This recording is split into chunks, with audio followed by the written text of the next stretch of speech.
Nggak ada Mas Ikam.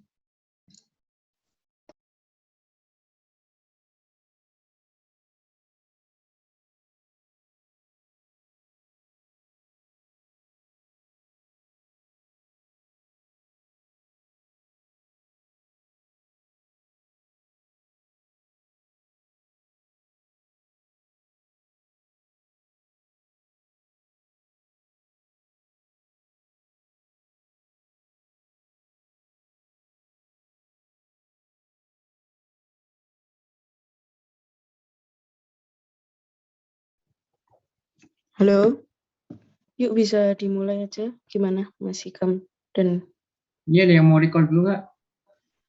nggak ada nih kayaknya. Nggak ada. Ntar udah nggak dengerin, jadi record. Buat apa, Tentian?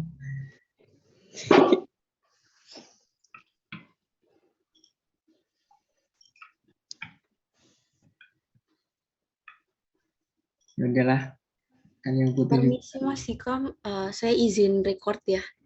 Oke. Yuk, biar nggak kemalaman.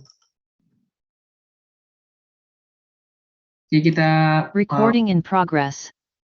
kita mulai tentian pada malam hari ini ya, dengan berdoa, mendatangkan agama dan kebajikan kita masing-masing, berdoa, dipersilakan.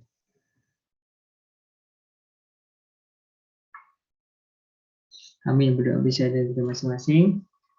Oke, untuk materi yang pertama, ini teman-teman, ini izin nggak urut ya kami nyampeinnya, nggak urut kayak mas asistensian karena ada beberapa yang mau ada agenda juga dari apa namanya dari Mbak Asnab.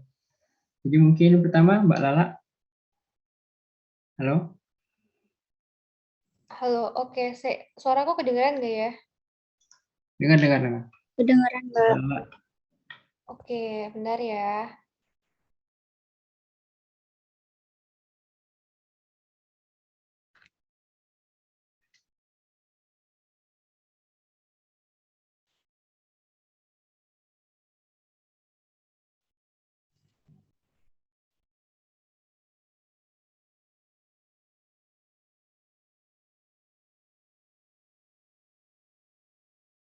Oke, aku izin share screen.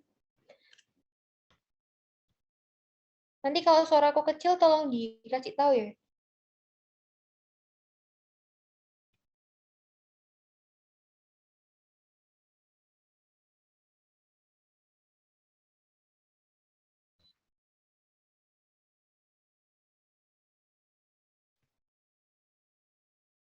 Udah kelihatan belum?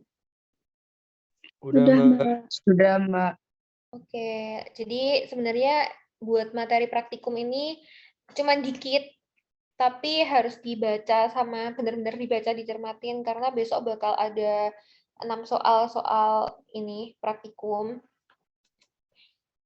Nih, pertama buat tujuan, dipahami benar-benar buat tujuan praktikumnya, pengaruh onset dan durasi obat anestesi lokal terhadap rangsangan rasa sakit.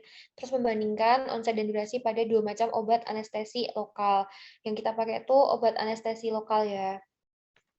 Terus nih alat bahannya dipahamin juga buat fungsi-fungsi masing-masing bahan. Terus sediaannya jangan lupa kalau protein itu 3 mg per mili, kalau yang lidocaine 1,5 mg per mili. Terus masing-masing nanti diambil 0,1 mili, tambah salinnya 0,9 mili. Terus yang diinjeksiin tuh volumenya cuma 0,2 mili dari total campurannya tadi. Terus ini probandusnya marmut, terus ini langkah-langkahnya juga dipahamin benar-benar. Cara nyuntikin obatnya jangan lupa intrakutan 15 derajat. Terus habis itu ini hafalin aja buat langkah praktikumnya, jangan sampai kebalik-balik. Nih cara suntiknya. Terus ini masih cara suntiknya, intinya kalau diinjeksiin secara intradermal itu dia bakal ada indurasi kalau dia udah benar gitu. Terus ini masih sama buat langkah praktikumnya dipahamin benar-benar. Udah sih sebenarnya karena praktikum cuman sedikit, jadi ya udah apalin aja, terutama step-nya tadi. Terus selanjutnya aku mau ngasih soal yang materi tambahan dikit. Bentar ya.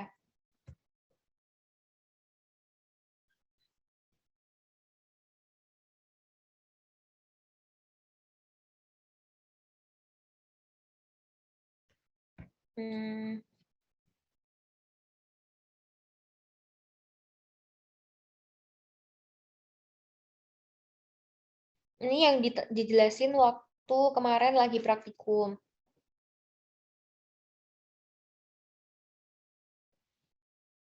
Nah, yang pertama, gimana sih farmakokinetik obat non peroral dibandingin sama yang peroral setelah melalui absorpsi. Sebelumnya, balik lagi ke obat oral dulu. Intinya kalau obat oral, dia itu bakal ada fase farmasetik. Terus, buat yang oral itu first pass metabolismenya dia juga lebih gede daripada yang dikasih lewat rute yang lain. Terus kalau yang non peroral berarti kan bisa injeksi atau supositoria gitu kan. Nah, itu tuh bisa bakal langsung masuk ke sirkulasi, terus nanti bakal ke organ targetnya. Terus ini obat apa aja yang bahan apa aja yang bakal mengganggu gitu kalau semisal diminum bareng obat. Yang pertama tuh susu. Intinya susu itu punya ion bivalen kayak kalsium, Mg magnesium.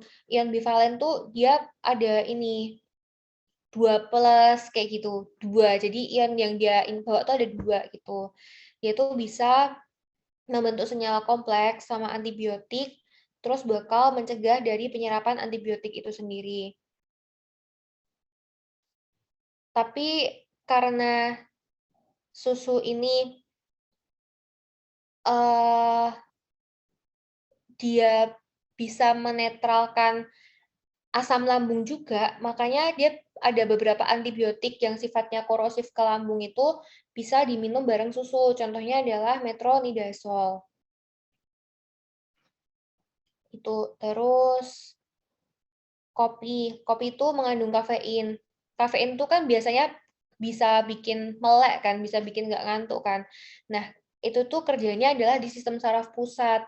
Jadi pokoknya obat apapun yang bikin ngantuk itu pasti dia berhasil nembus blood brain barrier. Makanya si kafein itu bisa bikin nggak ngantuk karena dia bisa masuk ke sistem saraf pusat. Nah, karena itu juga kafein tuh bahaya kalau kalian minum bareng obat, terutama obat-obat yang punya efek ke sistem saraf pusat gitu, karena toksisitasnya tuh bakal meningkat. Semoga penjelasanku bisa dipahami ya. Terus habis itu contoh obatnya ini ada kopi sama teofilin. Terus ada pisang. Pisang itu mengandung banyak kalium. Nah, kalian ingat nggak kalau di fisiologi jantung terutama, itu kan kalium berperan di depolarisasi-repolarisasinya kan. Nah, kalau semisal dia tuh diminum bareng-bareng sama obat ACE inhibitor, dia tuh bakal meningkatkan kalium di tubuh. Nah, kalau kalium tubuhnya meningkat, dia tuh bakal bikin aritmia. Kenapa kok bisa aritmia? Karena jumlah ion K yang seharusnya misal ada X gitu di dalam tubuh tiba-tiba ketambahan 10K. Ini cuma semisal loh ya, maksudnya kayak 2 kali lipat atau tambah 10 kali lipat gitu, otomatis homeostasisnya antara keluar masuknya ion kan jadi nggak seimbang kan. Makanya tuh bakal ngeganggu kelistrikan di jantung juga. Kayak gitu. Terus habis itu teh. Kalau teh ini dia punya senyawa tanin. Tanin itu bisa mengikat senyawa aktif obat yang nantinya itu juga bakal bikin obatnya jadi susah diabsorpsi.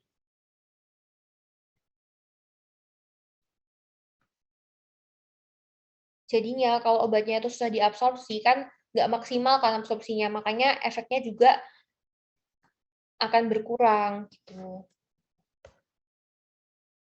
Terus, nah ini kenapa kok obat injeksi dan supositoria itu dipakai di gawat darurat? Nah, intinya gini, kalau kalian pada kondisi gawat darurat, itu obat harus diberikan secepat mungkin. Kalau kalian lewat per oral, pertama belum tentu pasiennya itu kompatibel buat bisa minum obat per oral. Karena kan kalau gawat darurat, contoh kejang deh, kan nggak mungkin si pasiennya bisa minum obat kan, atau nggak sadar gitu kan juga nggak mungkin bisa minum obat. Makanya per oral tuh jelas nggak mungkin kalau dalam kondisi gawat darurat. Terus, kenapa kok dikasih injeksi atau supositoria? Jadi kalau injeksi itu obat langsung diadministrasiin ke pembuluh darah kan, terutama kalau yang intravena. Makanya dia tuh bakal diabsorpsi 100%, sehingga onsetnya tuh bakal lebih cepat juga. Efek yang diinginkan tuh bakal timbul lebih cepat. Jadi bisa lebih cepat juga buat mengatasi kegawat daruratannya. Terus kalau semisal dikasih supositoria tuh pilihan kedua kalau dilakuin sama orang awam. Karena kan kalau orang awam nggak bisa kan ngasih intravena, perlu teknik khusus kan kalau buat bisa nyuntik secara intravena kan. Makanya supositoria itu rute yang lebih gampang dari injeksi, tapi onset obatnya juga cepat karena dia tuh di daerah rektum, kan obatnya dimasukin ke rektum. Di daerah rektum itu bakal banyak pembuluh darah di situ. Nah, makanya obatnya tuh bisa langsung terserap di situ dan terus masuk ke pembuluh darah di mesenterika, terus masuk ke liver juga baru diedarkan. Nah, yang masuk ke liver itu cuma 50% doang yang di metabolisme di liver. Dan itu karena dia langsung masuk ke pembuluh darah, jadi nyebarnya tuh juga bakal lebih cepat gitu. Terus, ya itu buat injeksi sama supositoria itu sih. Nah ini, apa yang menjadi perbedaan mendasar dari obat durasi panjang dan pendek? Intinya ingat-ingat aja kalau obat yang durasinya panjang, dia itu karena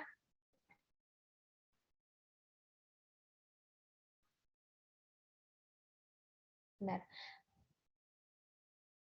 obat yang durasi panjang, dia itu karena ada ikatannya kovalen. Ikatan kovalen itu adalah ikatan yang paling kuat gitu kalau secara kimia.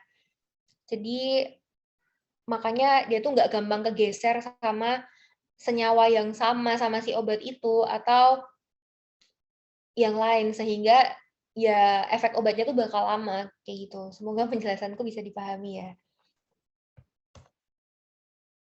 Nah, ini side of ikatan dari obatnya ke reseptornya. Terus ini efek fisiologi primer dan sekunder di farmakodinamik obat. Intinya gini, kalau efek primer itu ya efek yang paling utama dari si obat itu. Kayak kemarin tuh contohnya paracetamol. Paracetamol itu kan golongan analgesik antipiretik kan. Jadi efek primernya dia atau efek utamanya dia ya antipiretik, yaitu menurunkan demam. Nah, tapi dia juga punya efek sekunder. Efek sekunder itu efek lain di luar efek utama yang dia bisa menguntungkan atau bisa merugikan atau namanya efek samping kayak gitu. Kalau dari kasus paracetamol tadi, efek yang menguntungkan tuh apa? Sedasi, si pasiennya bisa istirahat. Kalau efek yang merugikan atau efek sampingnya tuh apa? Dia korosif di lambung, jadinya dia rawan banget bikin ulkus kayak gitu.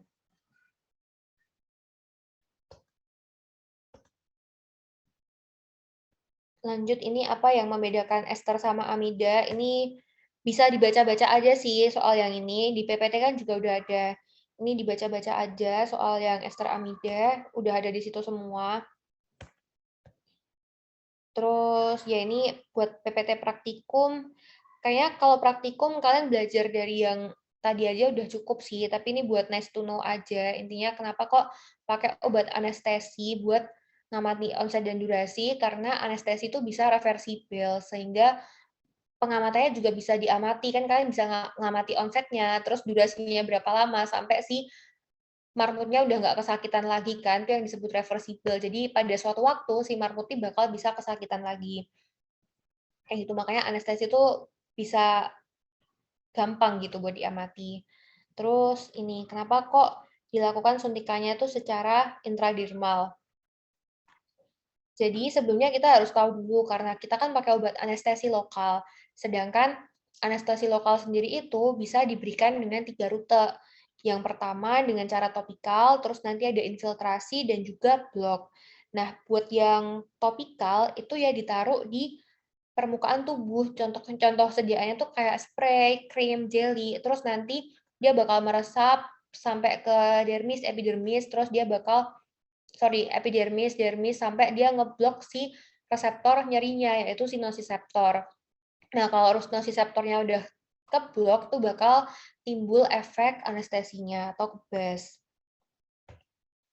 Terus yang kedua tuh ada anestesi infiltrasi. Kalau anestesi infiltrasi itu yang kita lakuin buat praktikum. Jadi infiltrasi. Di infiltrasi itu kan berarti kayak disisipin gitu kan. Nah, itu disisipin di daerah subkutan atau intradermal. Berarti kan antara di bawahnya lapisan kutan atau di lapisan kutannya itu sendiri gitu kan. Nah, kalau dia ditaruh di situ, dia tuh bisa langsung ngeblok si ujung sarafnya kayak gitu. Karena lokasi nociceptorio itu kan di daerah-daerah dermis itu kan. Biasanya kalau yang buat infiltrasi ini dilakuin pada sirkumsisi kayak gitu. Dia buat ngeblok daerah yang akan dioperasi atau namanya adalah ring block. Terus keuntungannya buat intradermal sendiri tuh onsetnya cepat, terus absorpsinya lambat. Jadi dia nggak cepat masuk ke sirkulasi dan efek sampingnya kan juga bakal lebih kecil kan. Gitu. Terus dia lebih nggak sakit dibandingkan teknik injeksi yang lain. Terus yang ketiga ini anestesia blok atau regional. Jadi dia itu ngeblok, ngebendung di pangkal sarafnya. Kayak ini ada 3 jenis, ada yang blok plexus, blok saraf tunggal, sama epidural. Kalau yang intinya konsepnya tuh, bentar, aku izin sambil annotate aja biar gampang. Ini ada cabang saraf gini ya, misalnya. Nih, cabang saraf. Cara kerjanya si anestesi regional, dia tuh diinjeksiin si obatnya di daerah pangkalnya sini. Semisal dia udah diinjeksiin di daerah pangkal sini, otomatis yang bagian sini,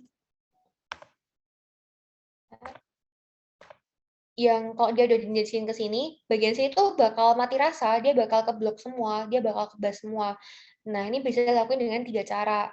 Blok plexus saraf. Jadi ini misalnya ini satu plexus gitu ya. Kamu ngeblok di pangkalnya sini. Ya udah satu plexus bakal mati rasa semua. Atau anestesi saraf tunggal. Saraf tunggal tuh semisal kamu ambil cabang di arteri dorsalis penis gitu misalnya. Ya udah tuh dimatiin yang daerah situ doang, nanti bakal satu penis mati rasa kayak gitu. Terus bisa juga anestesi epidural, spinal atau caudal. Epidural itu biasanya buat yang butuh anestesi lokal tapi luas. Contohnya kayak di proses sesar pada persalinan itu kan butuh setengah badan mati rasa kan. Makanya dia dilakuin di epidural. Jadi di daerah medula spinalis yang segmen yang menginervasi setengah badan ke bawah itu diblok kayak gitu.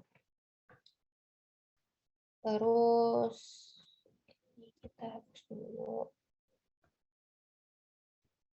Oke, lanjut. Ini masih sama kayak tadi ya.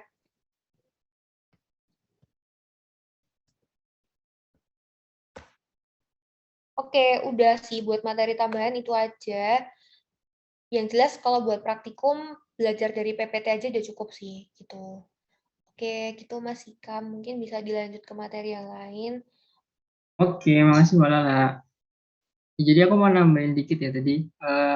Mungkin buat gambaran teman-teman semua, buat soalnya seperti apa, jangan bayangin apa ya full hafalan ya, tapi kami pengen uji terkait dengan konsep yang teman-teman pahami ya.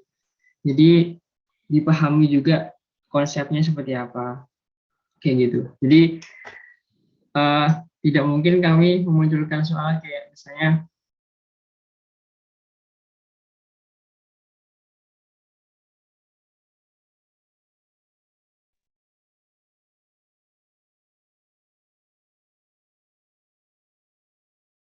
Halo, Kam.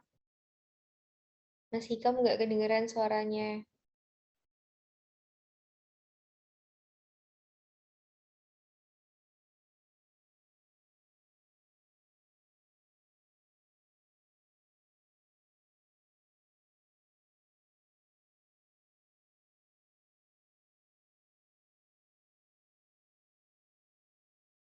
Oh iya, kelempar mungkin sambil nungguin Mas Hikam, kira-kira buat yang aku jelasin tadi ada yang mau ditanyain nggak? Maaf, Mbak, izin bertanya. Iya, gimana? Nanti kalau aku bisa jawab, aku jawab. Tapi kalau aku belum bisa jawab, tak jadiin PR ya. Iya, makasih, Mbak. Ini nanti PPT yang materi tambahan nanti boleh kami minta atau enggak, Mbak? Boleh. Nanti di-share. Iya, makasih banyak, Mbak. Oke. Permisi Mbak, aku izin tanya boleh nggak Mbak? Boleh. Tadi itu kalau nggak salah ada paracetamol terus tiba-tiba Mbaknya bilang kelemahannya itu rawan lupus ya? Atau saya salah dengar Mbak? Bukan lupus, ulkus lambung. Jadi tuh paracetamol tuh Oh, korosif gitu di lambung. mukos ya Mbak? Ulkus, aku ketik ya. Nah itu. Baik, makasih Mbak. Sama-sama.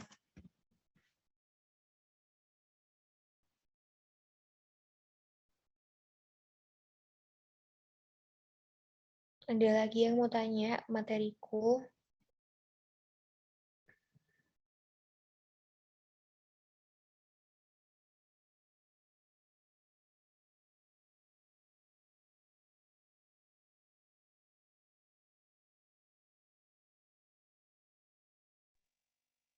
Halo.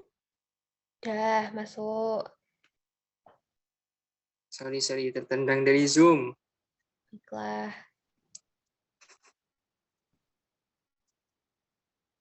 Tadi aku sampai mana ya? Tadi udah sampai mana? Udah tanya jawab. Udah tanya jawab materiku. Tapi udah juga nggak ada yang tanya. Udah Oh, aman. Lanjut. oke. Ya udah. Tadi aku cuma mau ngasih gambaran ke teman-teman aja sih. Ini kan responsi farmako pertama ya. Jadi untuk responsi mungkin untuk gambaran soalnya tidak seperti pretest ya. Jadi lebih ke pengaplikasian konsep gitu. Jadi nanti mungkin kita banyak latihan kasus gitu sih. Oke, mungkin kalau nggak ada yang ditanyain, kita masuk ke materi selanjutnya. Dari Mbak Nida, halo? Halo, apakah suara aku masuk? Masuk. Oke, aku izin share screen.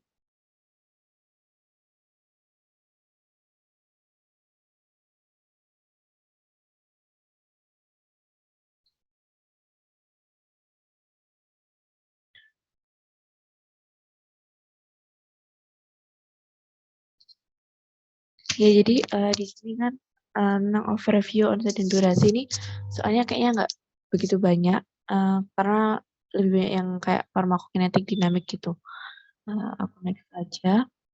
Ya, ini kan dalam farmakologi itu kan ada banyak bahasan ya, ada obat, farmasi, farmakologi klinik, farmakoterapi, farmakologi, toksikologi, dan fisiologi. Di mana farmakologi sendiri itu kan ilmu mempelajari tentang obat. Obat sendiri itu substansi kimia, di mana itu mampu mengubah proses biologis. Terus ada farmasi. Farmasi sendiri itu kan ilmu tentang cara membuat obat, formulasiin, terus juga menyimpan dan menyediakan obat. Terus untuk farmakologi klinik itu cabang dari farmakologi yang mempelajari sebagai aspek dalam studi obat pada manusia dengan tujuannya untuk mendapatkan dasar ilmiah dari penggunaan obat. Terus kalau farmakoterapi itu cabang ilmu yang berhubungan dengan penggunaan obat dalam hal pencegahan dan pengobatan penyakit. Terus ada juga farmakognosi. Farmakognosi itu cabang ilmu farmakologi di mana dia mempelajari sifat-sifat tumbuhan yang bisa digunakan sebagai sumber obat. Ada toksikologi itu mempelajari tentang keracunan kayak dari zat-zat kimia gitu. Terus ada posologi. Posologi itu bahas tentang kesediaan obat, pemberian obat, dan frekuensi pemberian obat. Ini dipelajarin ya, karena kemungkinan bisa jago orang. Ini bisa aku next aja. Ya, terus untuk mekanisme kerja obat itu timbul karena ada interaksi obat dengan reseptor. Kerja obat sendiri dapat mengubah dari kecepatan fal tubuh dan juga memodulasi dari fungsi yang ada. Untuk sifat obat sendiri kan ada agonis sama antagonis. Kalau agonis sendiri kan yang menyerupai sifat dari senyawa endogen, terus kalau antagonis yang kebalikannya. Ya, terus saja mekanisme kerja obat. Mekanisme kerja obat kan ada spesifik sama selektif. Kalau spesifik itu dia berarti spesifik pada satu jenis reseptor aja. Kalau selektif itu dia bisa bekerja menghasilkan efek tertentu pada dosis yang rendah misalkan dan menghasilkan efek yang lainnya pada dosis yang tinggi. Terus kalau indeks terapi itu apa? Indeks terapi itu dia sebagai parameter untuk mengetahui keamanan dari obat. Itu kan kayak perbandingan dari LD 50 per D 50. LD itu kan lethal dosis, kalau yang ED itu efektif dosis. Terus di mana semakin besar dari indeks terapi, maka semakin besar pula efek terapeutik dan semakin aman. Terus kalau yang batas keamanan sendiri itu kan jadi batas antara obat itu menghasilkan efek terapi dan juga menyebabkan lethal dosis. Ini juga dipelajari siapa tahu keluar. Ya, terus selanjutnya efek obat. Efek obat sendiri itu kan ada efek terapi, efek samping, toksik, teratogen, idiosinkrasi, hiperaktif, hipoaktif, dan fotosensitasi. Kalau efek terapi itu kan efek yang diharapkan untuk menangani suatu penyakit. Contohnya kayak paracetamol menurunkan panas gitu. Terus kalau efek samping itu efek fisiologis yang tidak berkaitan dengan efek obat yang kita inginkan. Kayak misalkan obat CCM itu bisa bikin ngantuk. Terus kalau efek toksik itu yang bisa menimbulkan keracunan. Terus ada efek teratogen. Teratogen itu yang dia menyebabkan efek kecacatan pada janin selama dalam kehamilan ibu. Idiosinkrasi itu efek yang abnormal dari suatu obat, misalkan kayak morfin menyebabkan efek eksitasi. Kalau hiperaktif itu pemberian dosis kecil yang sudah mampu menimbulkan efek. Terus kalau yang hipoaktif itu pemberian dosis kayak pemberian dosis yang banyak baru bisa menimbulkan efek. Terus kalau fotosensitasi itu efek kepekaan yang berlebihan terhadap cahaya. Ini juga dipelajari ya. Slide ini aja keluar. Terus interaksi obat itu ada farmasetik, farmakokinetik, dan farmakodinamik. Interaksi obat kombinasi itu ada sinergis. Sinergis itu kalau dikasih barengan, nanti efeknya ya penyuluhan dari kedua obat itu. Ini itu ketika dua obat diberikan, itu efeknya langsung menimbulkan efek yang lebih tinggi gitu. Maaf. Kalau sinergis itu yang misalkan obat pertama dan obat kedua itu efeknya lebih tinggi, itu yang sinergis. Kalau yang adisi itu kayak penjumlahan aja, misalkan efek obat yang pertama dan kedua itu nanti kayak efeknya itu ya penjumlahan aja, yang penjumlahan itu yang adisi ya. Terus ada potensiasi. Potensiasi itu di mana pemberian suatu obat itu mampu meningkatkan efek obat lainnya. Tapi kalau sendirian itu kayak nggak ada efeknya gitu. Agonis itu kayak kebalikannya, kayak menurunkan dari efek obat jika digunain bersama. Terus interaksi obat sendiri itu kan ada antagonisme fisiologi sama antagonisme pada reseptor, di mana kalau yang pada reseptor sendiri dibagi jadi yang kompetitif, non kompetitif, sama parsial. Ya, ini antagonisme fisiologi itu kayak organnya sama, reseptornya beda. Itu contohnya kayak kalau yang menimbulkan efek konstriksi ya kayak histamin, kalau yang dilatasi kayak adrenalin. Terus antagonisme pada reseptor itu yang reseptornya sama, kayak efek histamin dan efek dari obat histamin. Terus ada yang antagonisme pada reseptor itu kan tadi ada yang antagonisme Gimana kayak cepet-cepetan menduduki suatu sektor. Ini tapi dapat digeser jika pemberian agonis dalam kadar yang tinggi. Contohnya juga sama kayak antihistamin dan histamin. Terus yang antagonisme non-kompetitif itu tidak bisa diatasi kalau hanya meningkatkan kadar agonis. Kayak penoksibenzamin, dia mengikat reseptor alfa secara irreversibel. Terus agonis parsial ya agonis lemah dengan efektivitas yang rendah. Contohnya, ya ini contoh yang kayak agonis sama antagonis.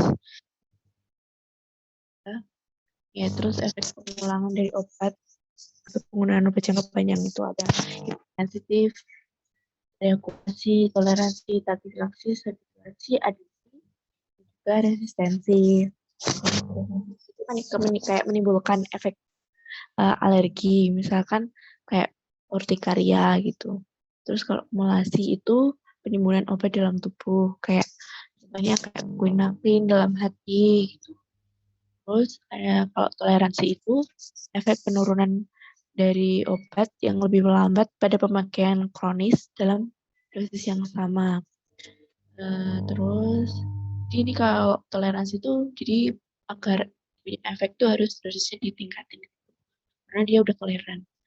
Kalau tachyphylaxis itu penurunan efek obat yang terjadi secara cepat.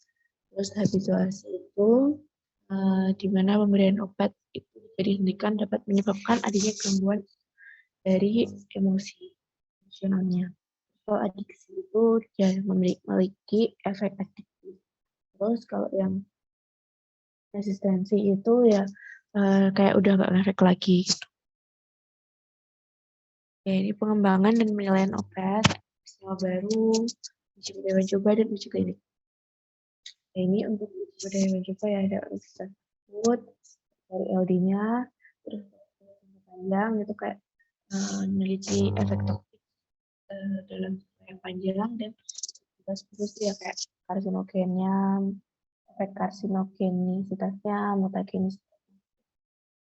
Terus uji klinik kita ada fase 1, 2, 3, dan juga fase 4. Ini yang fase 1 ya kayak meneliti dari keamanan dan toleransi obat. Ini dilakukan pada 20-50 orang yang sehat. Terus kalau fase 2 itu dicobanya pada orang yang sakit, yaitu 100-200 orang. Terus ini biasanya untuk menetapkan dosis optimal, juga untuk penelitian tentang eliminasi obat. Fase 3 itu kayak memastikan obat ini benar-benar memiliki efek terapi apa enggak. Ini dilakukan dalam jumlah yang lebih banyak, yaitu 500 orang, dan dikerjakan oleh orang-orang yang tidak terlalu ahli. Ini dibandingkan juga dengan placebo-nya. Terus kalau fase 4 itu ketika obat sudah dipasarin, kayak mengetahui efikasi dan keamanan obat yang sebenarnya. Ini juga ya kayak mengamati efek samping obat di tahun gitu. Terus ini jadi kalau secara ringkasnya, jadi sebelum fase klinis fase 1, 2, 3 itu juga ada yang namanya studi in vitro dan juga pada hewan coba. Kalau yang in vitro itu dia kayak mempelajari tentang senyawa kimianya atau produk alami dari dari obat di mana dapat menyebabkan aktivitas biologis pada target obat. Ini ya kayak lebih ke di lab-nya gitu, yang mempelajari tentang komponen-komponen kimianya dari obat. Terus kalau animal testing itu mempelajari tentang efikasi, terus ada selektivitas dan terus yang fase klinikal itu ada fase 1, 2, 3. Oh ya, kalau fase 4 itu kayak udah dipasarin, jadi maksudnya di marketing itu juga ada yang ngelompokinya dimasukin ke bagian marketing. Kalau yang tadi udah di fase 1 yang 20-100 orang, kedua 100-200 orang, dan fase 3 itu sebenarnya 1.060 orang.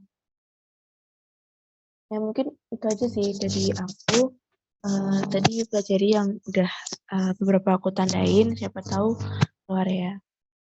Aku kembaliin lagi Makasih. Oke. Sebelumnya suaraku putus-putus nggak? Enggak. Oke. Enggak, Mas. Oke. Oke, ada yang mau tanya dulu nggak sama Mbak Nida? Saya izin bertanya, Mas. Oke, silakan. Iya, jadi sebenarnya pertanyaannya juga terkait dengan PPT-nya yang tambahan. Nah, itu kan tadi kan dibilangi bahwa kalau kafein itu bisa kayak menembus blood-brain barrier gitu ya. Terus habis itu dapat apa enggak? Ini saya menemukan obat yang mana ada paracetamol yang tadi juga dijelaskan bahwa paracetamol itu mencegah kantuk gitu kan. Nah, kalau misalkan ini ada obat yang digabung gitu, jadi paracetamol terus ada kafein. Nah, itu kenapa kok dia obatnya nggak menimbulkan toksisitas?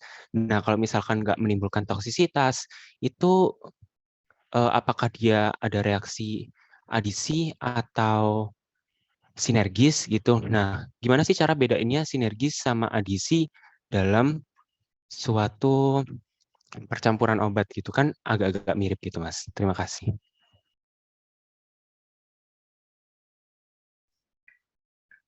Sip, berarti pertanyaannya tadi ada dua ya.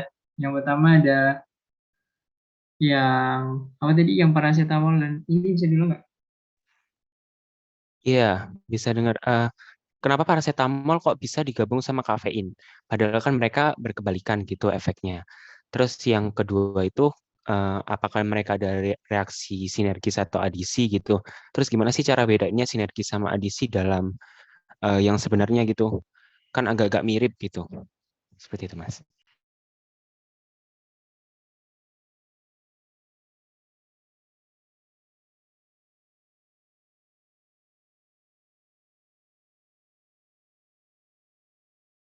Oke, oke. Jadi Ida atau Aslab lain ada yang mau jawab dulu nggak?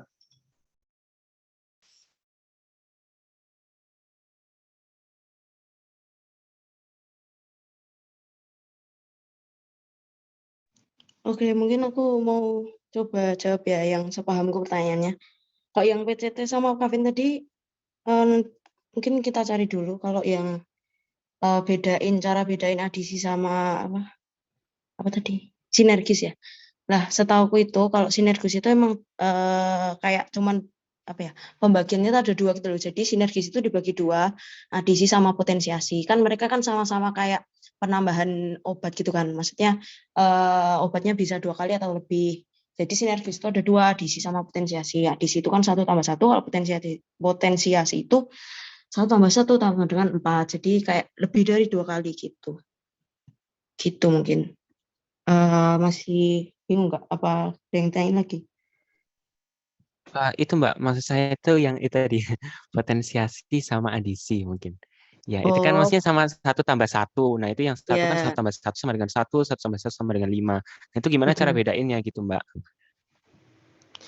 Bedain kalau bedainnya sih harusnya tuh nggak kelihatan ya kalau dari gejala. Tapi kalau bedainnya benar-benar mau bedain, mesti kan kita lihatnya dari aspek penelitian gitu loh. Jadi kita lihat di kadar plasmanya gitu. Gitu nggak maksudnya? Oh iya, Mbak. Ya, seperti itu. Oke, berarti udah jelas? Ya, sudah jelas. Terima kasih, Mbak. Oke. Izin nambahin.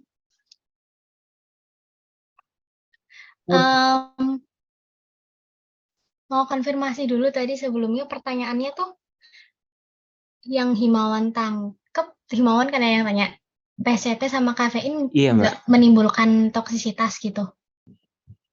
Iya. Kenapa kok tidak menimbulkan toksisitas gitu kan, Mbak? Soalnya kan yang satu mencegah ngantuk dan yang satu itu bikin ngantuk gitu, Mbak. Kalau misal dari PCT, kalau misal dikonsumsi dengan kopi, itu ada kok efek toksisitasnya. Cuman yang selama ini dipelajari itu lebih ke toksisitas hepar gitu. Kenapa? Karena paracetamol itu kan metabolismenya di hepar dan ada dosis toksik paracetamol terhadap hepar kan yaitu 10.000. gitu. Terus kalau misalnya dia dikonsumsi bareng si kopi yang mengandung kafein, ada penelitian yang udah membuktikan kalau itu toksik. Kenapa? Karena si paracetamol itu dia bisa menghasilkan enzim beracun gitu loh buat hepar. Terus si kafeinnya bisa meningkatkan jumlah enzim toksik itu gitu. Itu sih kalau misal kamu tanya efek toksik kafein sama paracetamol, lebih ke hepar gitu. Oh, oke, baik, Mbak. Jadi kalau misalkan ada efek toksik gitu ya, berarti itu Mm-mm. ada efek toksik yang dia memang nggak apa ya, nggak letal gitu, nggak fatal gitu ya, Mbak ya. Jadi ada obat yang dia punya efek toksik yang nggak fatal gitu. Kalau misal Ada disebut parameternya kan, Mbak? kalau misal disebut efek toksik itu kan racun ya. Tapi kalau letal itu udah tingkatan selanjutnya sih. Letal kan berarti kematian gitu kan. Iya. Iya gitu. Kalau toksik itu biasanya tandanya menyebabkan kerusakan pada organ gitu sih. Kalau di hati berarti bisa terjadi liver gitu. Berarti semua obat yang misalkan diproduksi lalu dipasarkan, berarti itu tidak ada yang menimbulkan toksisitas gitu, Mbak.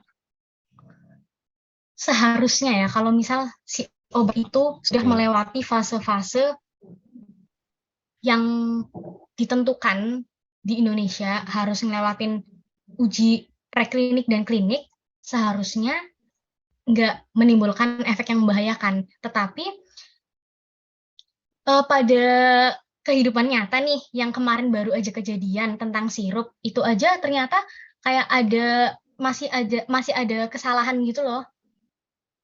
Mungkin Oh iya. karena penggunaannya semakin lama ke depan, tetap ada aja kemungkinan hal-hal baru atau efek-efek bahaya yang baru ditemuin di waktu yang lama gitu. Udah nggak? Iya, paham, Intinya Mbak. tetap aja nggak menutup kemungkinan. Itu sih. Oh iya. Baik, Mbak. Terima kasih, Mbak. Oke.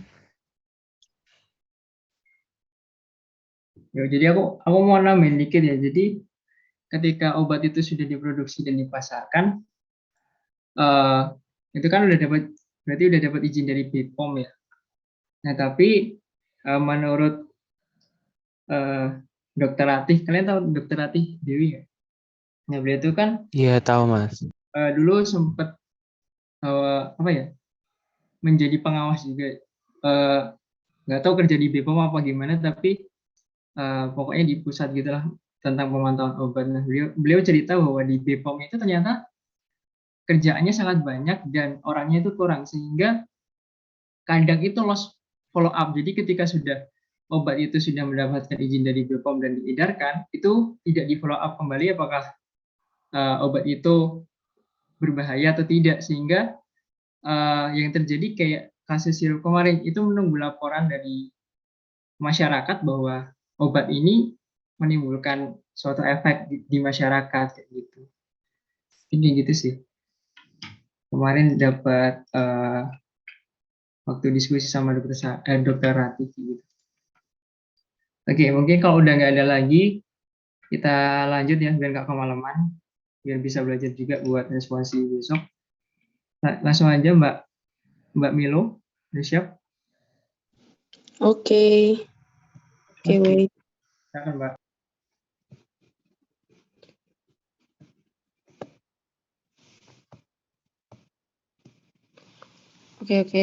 Oke. Selamat malam teman-teman. Assalamualaikum warahmatullahi wabarakatuh. Jadi di sini mau jelasin tentang yang farmakokinetik ya. Nanti farmakodinamiknya masih kam. Nah, jadi langsung aja. Jadi fase dalam obat itu pokoknya ini nanti ada sih keluar nanti, jadi bedanya obat per oral sama non per oral. Jadi intinya kalau non per oral dia kan nggak masuk lewat pencernaan ya. Jadi dia nggak melewati fase farmasetik ini. Gitu.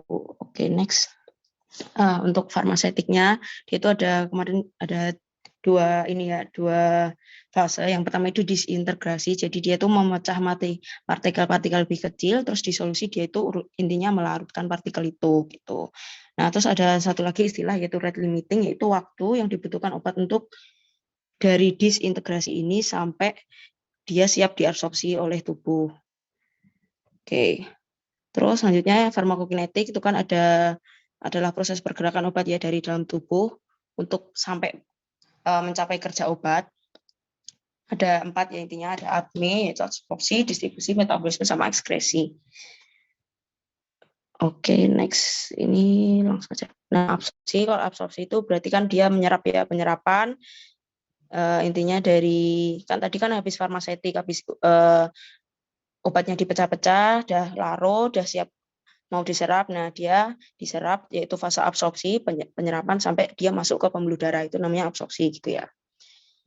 Intinya gitu. Terus absorpsi ini yang penting adalah, jadi absorpsi itu kan obat itu kan ada beda-beda ya karakteristiknya. Dia ada yang hidrofobik, hidrofilik, terus ada yang molekulnya besar, ada yang dia bermuatan. Nah, itu dia masing-masing ya caranya untuk masuk ke penyerapannya itu. Mungkin kalian juga mempelajari di semester 1 ini kayaknya ya. Jadi ada yang lewat difusi sederhana. Kalau dia hidrofilik, ini kebalik guys. Oke, nggak apa deh. Kalau hidrofilik dia itu bakal difusi sederhana karena kan dia ini ya, obatnya itu kan larut dalam lemak. Jadi dia tuh karena membrannya itu terbuat dari lemak, jadi kan sama ya. Jadi dia cuma difusi aja, cuma lewat aja sederhana. Nah, kalau dia hidrofilik atau yang suka sama air, jadi dia kan sulit ya menembus lemak. Jadi dia butuh karier dulu untuk masuk ke membran gitu. Terus ini dibaca-baca aja. Kayaknya nggak keluar. Terus yang selanjutnya itu absorpsi itu ada istilahnya namanya metabolisme first pass hepatic. Nah, dia itu obat itu ada beberapa obat yang tidak langsung ke sirkulasi sistemik. Jadi dia melalui vena porta dulu. Jadi kalau obat itu kan kalau per oral ya. Jadi kan farmasetik dulu, habis itu diabsorpsi. Absorpsi itu kan pencernaan ya. Jadi dia masuk ke kapiler pencernaan, habis itu ke sirkulasi mesenterik atau pencernaan, habis itu ke hati dulu, baru ke sistemik, baru ke seluruh tubuh gitu. Yang ke hati itu namanya vena porta ini ya. Terus kebanyakan obat itu di metabolisme menjadi bentuk yang tidak aktif yang nanti bakal dijelasin di metabolisme, fase metabolisme. Terus nah ini contoh-contoh obat dengan metabolisme first pass hepatic yang besar itu adalah warfarin dan morfin. Bukan, ini nggak besar ding. Yang first pass itu adalah warfarin dan morfin. Terus misalkan lainnya itu ada lidocaine sama nitrogliserin, yaitu dia tuh first pass-nya itu luas. Jadi kayak dia dosisnya langsung sebagian besar konsentrasi obatnya langsung berkurang, kayak bisa aja langsung habis gitu loh kalau first pass hepatic. Makanya biasanya lidocaine sama nitrogliserin itu nggak diberikan secara per oral. Kalau nitrogliserin itu biasanya ini ya sublingual.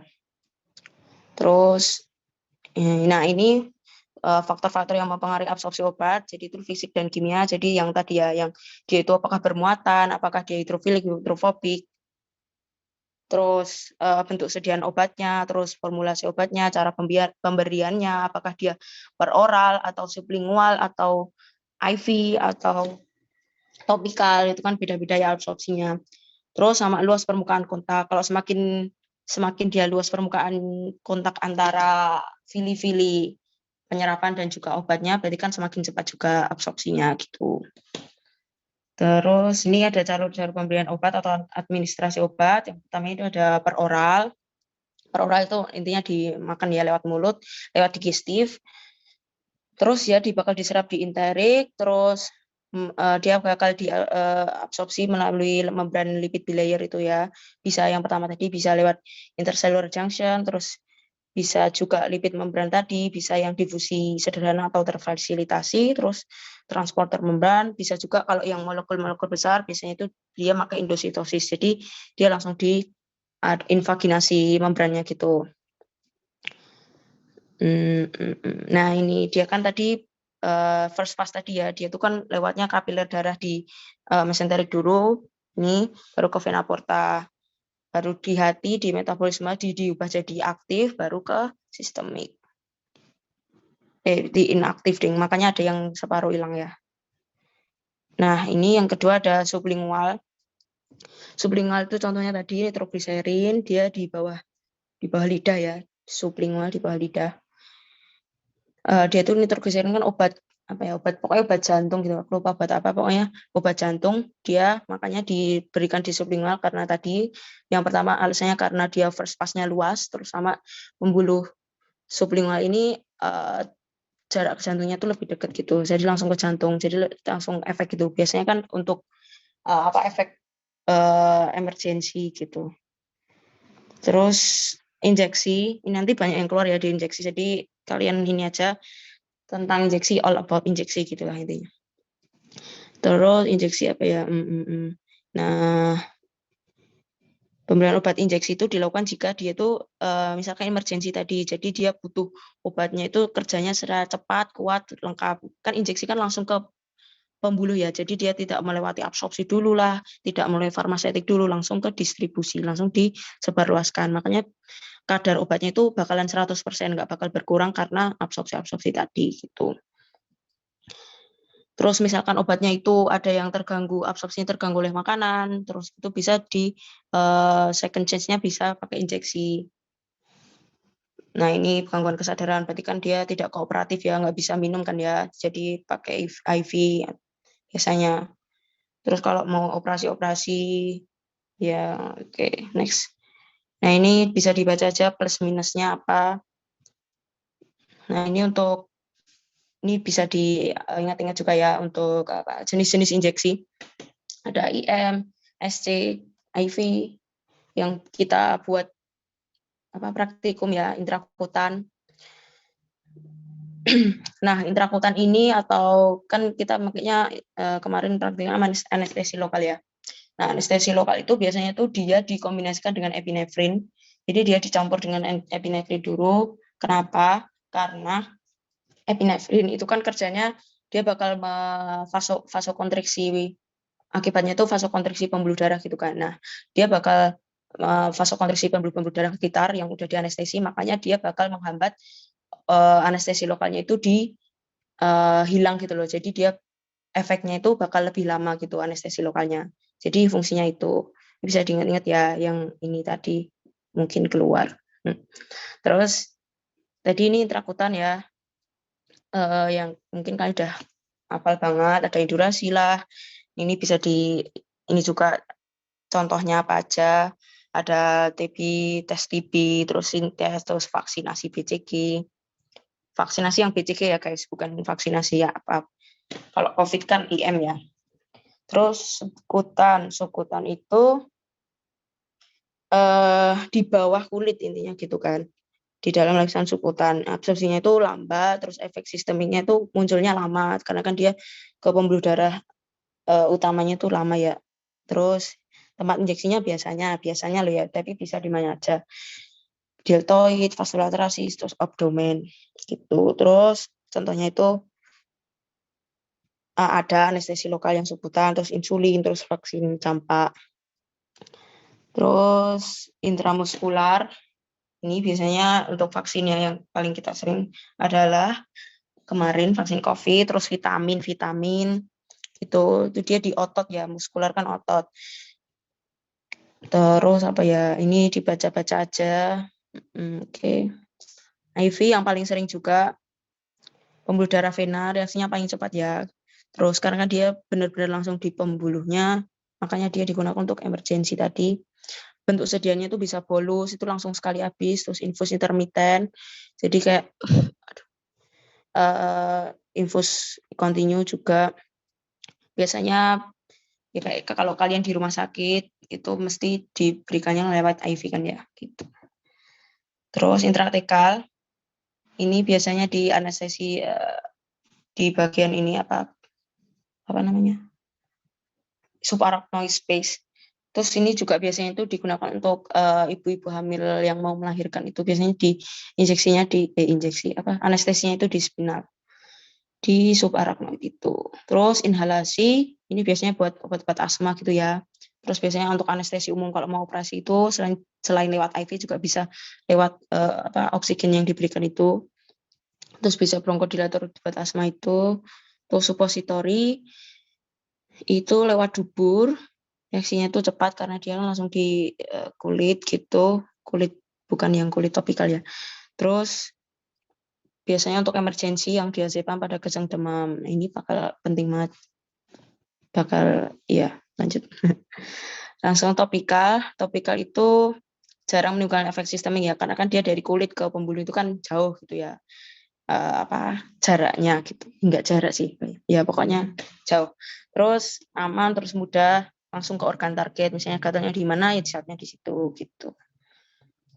Terus selanjutnya yang distribusi, itu kan udah diabsorpsi, setelah itu udah masuk ke pembuluh kan ya.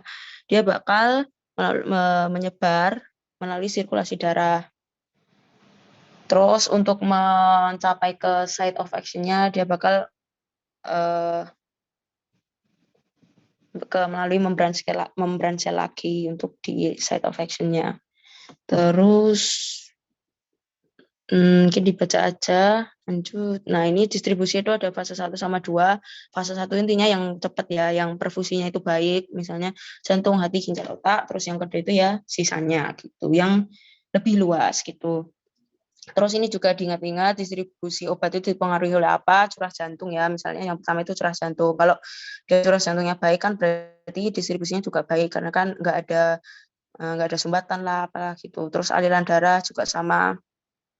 Kalau misalkan ada sumbatan atau nggak kurang lancar, misalkan darahnya kental, itu kan juga menghambat dari penyebaran obatnya juga. Terus permeabilitas kapiler sama ini ke bawah, volume jaringan. Terus selanjutnya metabolisme, mungkin kemarin yang di shift yang enggak ini belum tak nih, mungkin ini bisa diperhatikan karena kayaknya ada 3 atau 4 soal. Soalnya aku ambil dari kayaknya UKM PPD, jadi mungkin agak mikir ya gitu. Terus lanjut. Nah, intinya metabolisme itu tempat utama untuk metabolisme obat yang larut lipid. Jadi kan tujuannya kan dia membuat obat itu agar larut air ya, supaya dia bisa diekskresikan. Kan kalau kita lewat ginjal itu kan lewat pipis ya, pipis kan air ya, bukan lemak ya. Nah itu diubah ke situ, ke larut air atau polar. Air kan polar ya, gitu, ingat-ingatnya gitu ya. Terus biasanya itu metabolisme itu bisa di intrahepatik sama ekstrahepatik. Jadi sebenarnya nggak hanya di hati aja ya, bisa di dinding usus, ginjal, paru, dan lain-lain. Bisa di plasma juga langsung, kayak kemarin yang golongan ester atau progen ya, dia langsung di plasma langsung hilang gitu. Nggak hilang sih, maksudnya hilang separuh gitu. Terus kalau di hati, dia itu di hepatosit atau di sel-sel hati, dia di ini ya, melibatkan retikulum endoplasma atau di mikrosom-mikrosomnya. Nah, metabolisme ini kan ada 2 fase ya, ada fase 1 sama fase 2. Saya pakai ini aja deh, biar cepat. Mana sih? Nah, ini intinya kan tadi ya, sebenarnya ada 3 hal yang dilakukan hepar. Dia itu mengubah substansi toksik menjadi non-toksik atau metabolit. Terus yang kedua itu prodrug menjadi aktif drug. Jadi obat itu kan ada 2 guys jenisnya. Ada yang drug, ada yang prodrug. Jadi kalau drug itu yang obat-obat biasa, kalau prodrug dia itu malah membutuhkan hati untuk menjadi bentuk aktif gitu. Kalau yang drug biasa, yang ini yang kita biasa pelajari itu adalah dia itu fungsinya hati malah menjadi inaktif ya. Jadi aktif menjadi inaktif. Jadi pokoknya ini 2 ini kebalikan gitu. Intinya gitu. Jadi pegang dulu ya. Nah, setelah itu tadi kan fase 1 itu ada oksidasi, reduksi sama hidrolisis ya. Terus intinya kan nonpolar menjadi polar, lipid jadi water biar bisa diekskresi kan gitu. Terus enzim-enzimnya yang paling penting ini yang ini ya, sitrokrom P450 ini nggak usah diperhatiin aja. Pokoknya yang sitrokrom P450 yang paling sering atau 70-75% obat itu menggunakan enzim ini gitu. Terus ini juga nggak usah aja, ini nggak usah. Terus ini ya intinya fase 1 itu ini 3 ini sama enzimnya ini. Terus intinya ini fase 1. Fase 1 itu ada apa ya, faktor-faktor yang mempengaruhi fase 1 kemarin yang ini ada inducer sama inhibitor. Jadi enzimnya itu bisa diindus atau dipacu atau bisa juga dia dihambat atau diinhibit. Jadi bisa diinhibit sama diindus gitu ya. Nah, contohnya indus itu tadi kan kalau sitokrom P450 itu kan dia kalau obat yang biasa kita pelajari yang obat biasa dulu ya. Ya, tadi kan membuat obat jadi inaktif ya. Padahal kalau obat untuk bereaksi itu kan dia butuh aktif. Jadi misalkan dia sitokromnya ini atau enzimnya di hati ini kerjanya ditingkatkan, berarti kan dia bakal banyak melahap obat kan. Jadi dia bakalan banyak merubah obat jadi fase aktif menjadi inaktif. Jadi kan fase aktifnya itu sedikit kan jadi menurunkan. Jadi menurunkan aktifnya. Jadi dia bakal bisa menurunkan efek terapi obat karena dosisnya itu nggak cukup karena dia tuh terlalu banyak di metabolisme di hati gitu lah intinya. Gitu. Jadi ada beberapa obat gitu yang menyebabkan meningkatnya efek sitokrom ini gitu. Paham nggak ya guys ya? Nanti kita tanyain ya kalau nggak paham ya. Terus sebaliknya ada inhibitor. Jadi dia bakal menghambat kerjanya si enzim sitokrom ini. Jadi misalkan enzimnya dihambat, berarti kan dia bakal mengubah aktif ke inaktifnya itu sedikit kan. Jadi obat aktifnya itu malah banyak kan di darah. Nah, makanya dia efek terapinya tuh meningkat. Nah, kalau dia meningkat banyak, dia bakal bisa mengakibatkan efek toksik. Nah, contoh penyakit yang dia menyebabkan sitokromnya itu jadi terhambat adalah ini liver disease atau pada orang-orang tua atau pada infant itu apa? Bayi. Jadi kalau misalkan hatinya itu rusak, berarti kan dia enzimnya bakal rusak juga. Kalau dia rusak, berarti kan kerjanya dikit. Berarti kalau kerjanya dikit, yang diubah ke fase inaktif juga dikit. Berarti aktifnya banyak, obat aktifnya banyak. Kalau obat aktifnya banyak, efek terapinya meningkat. Kalau kebanyakan toksik gitu. Sampai sini ada yang tanyain nggak guys? Kayaknya aku bingung deh. Ada yang kurang jelas nggak? Kok nggak bisa?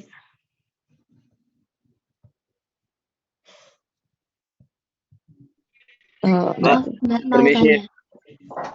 Oh ya, siapa tadi? Satu. Oh, iya. Siapa? Yuk lanjut. Siapa? Saya izin bertanya, Mbak. Oke.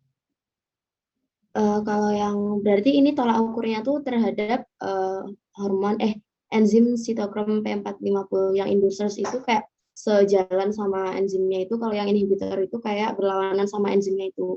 Jadi bukan tentang obatnya tapi tentang kerja enzimnya gitu ya. Ya, Makasih. betul.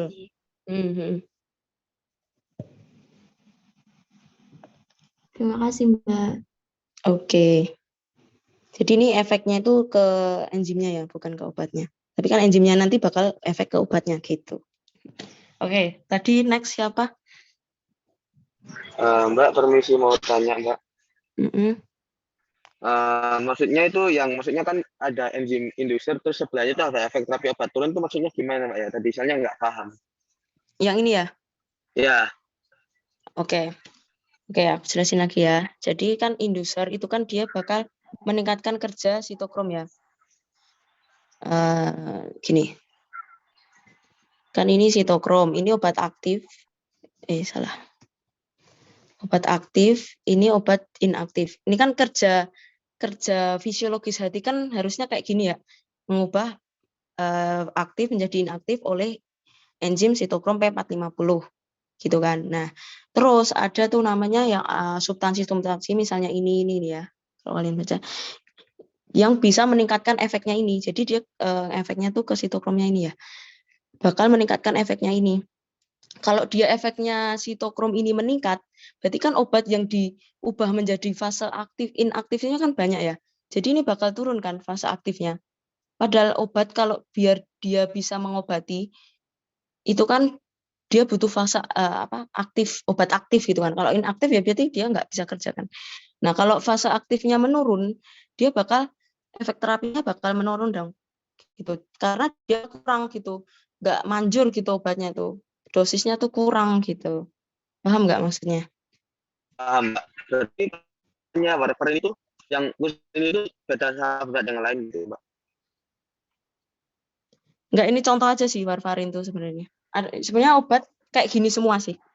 Kecuali yang prodrug Oh, gitu. oh ya, Mbak.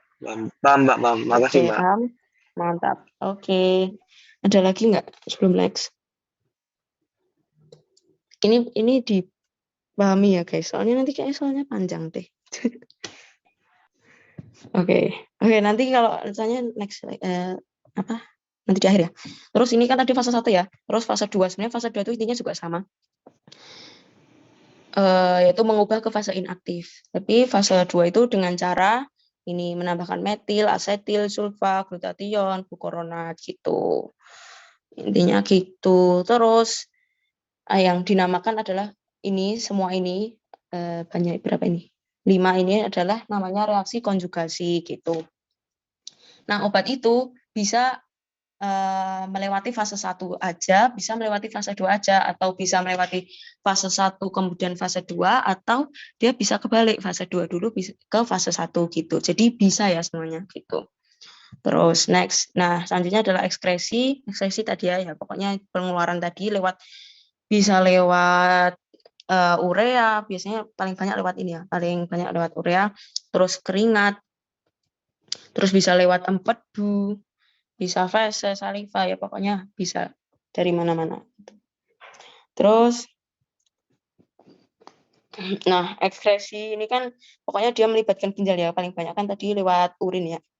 Dia bakal filtrasi di sini, habis itu direabsorpsi di tubulus proksimal, habis itu disekresi di tubulus distal, habis itu dikeluarin lewat ginjal gitu intinya. Ini pokoknya cukup tahu aja. Terus ya pokoknya kalau ekskresi kan dia pakai organnya ginjal ya. Kalau dia gangguan fungsi ginjal ya berarti menurun ekskresinya gitu, terganggu gitu intinya gitu. Ini bisa dibaca aja. Terus ini ya ekskresi itu tadi selain dari ginjal bisa melalui empedu. Kalau empedu kan berarti yang bertanggung jawab juga hepar. Terus, nah selain itu juga jadi ini banyak ya guys. Nah, udah untuk farmakokinetik. Ada yang tanya dulu nggak sebelum ke farmakodinamik? 1, 2, 3. Oke, nggak ada. Oke, Mas Ikam sudah. Oke, aku izin melanjutkan. Share screen-nya jangan. Itu mute sih. Oh ya.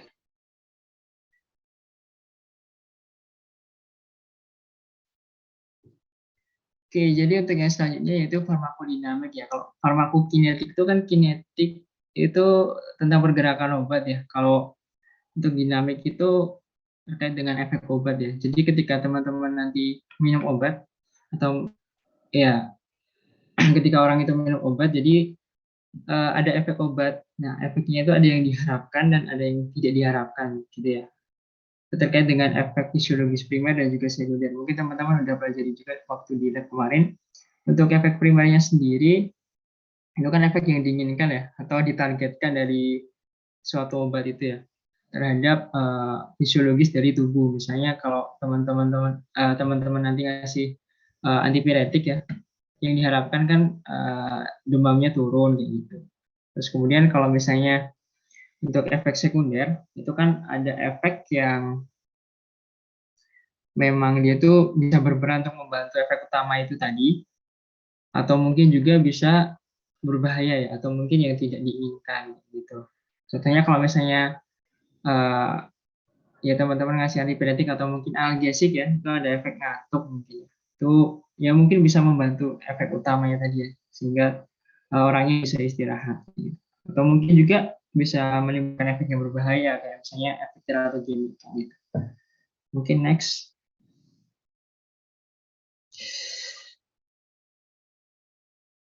Ini nggak bonus ya.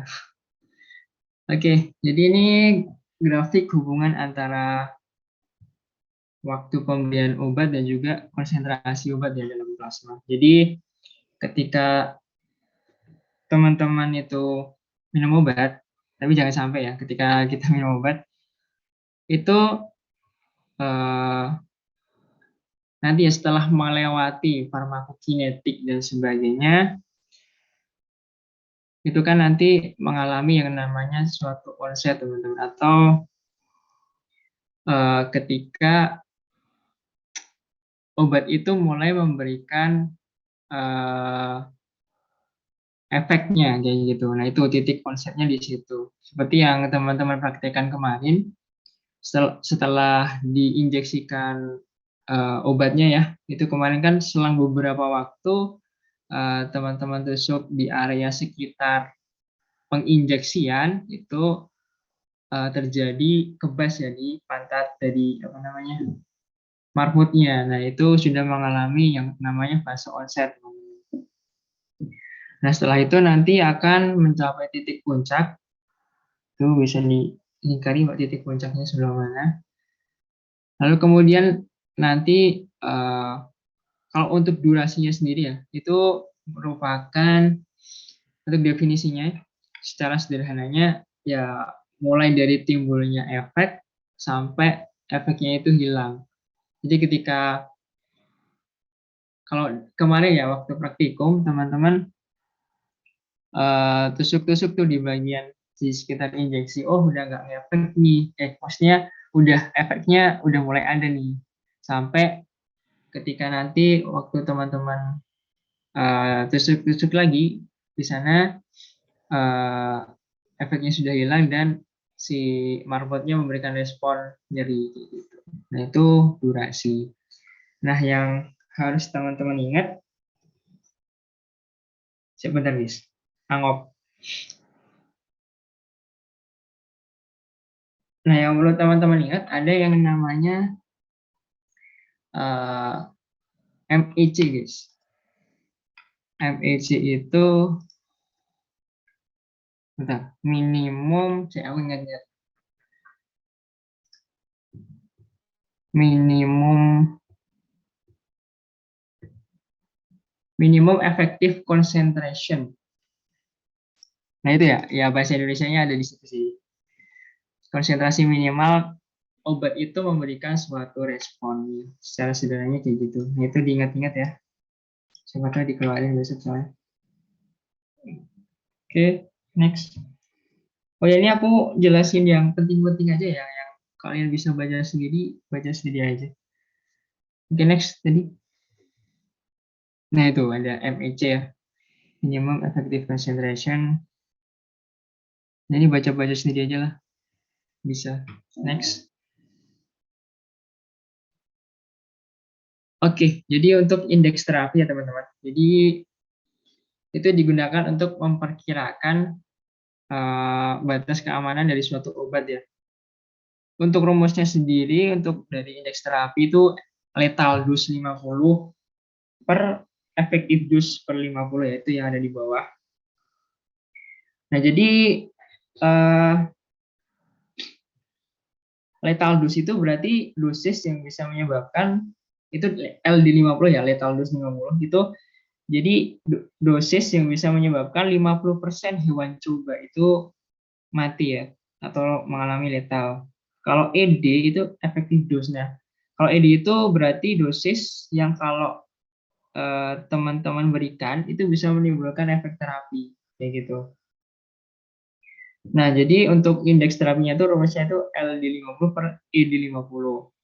Nah, jadi nanti semakin besar angkanya itu semakin bagus. Itu ada beberapa kemungkinan. Jadi tandanya ketika angkanya itu semakin besar berarti bisa jadi LD-nya besar atau ED-nya kecil kan. Berarti kalau lethal dose-nya itu besar, itu menandakan bahwa obat itu harus diberikan dalam dosis yang besar terlebih dahulu, baru bisa menimbulkan efek toksik maupun sampai letal gitu ya, sampai memberikan efek toksik gitu. Atau mungkin juga bisa ED-nya kecil, ya kan? Kalau secara matematis seperti itu gampangannya. Jadi kalau ED-nya kecil itu tandanya apa? Berarti menandakan bahwa dengan pemberian dosis obat yang kecil aja itu sudah memberikan efek terapi. Nah, itu kan salah satu dari dua kemungkinan atau mungkin dua-duanya itu kan bagus ya. Jadi semakin besar angkanya itu semakin bagus dan kayak gitu. Oke, mungkin next itu dipahami ya teman-teman. Ya, aku lupa keluar apa enggak ya?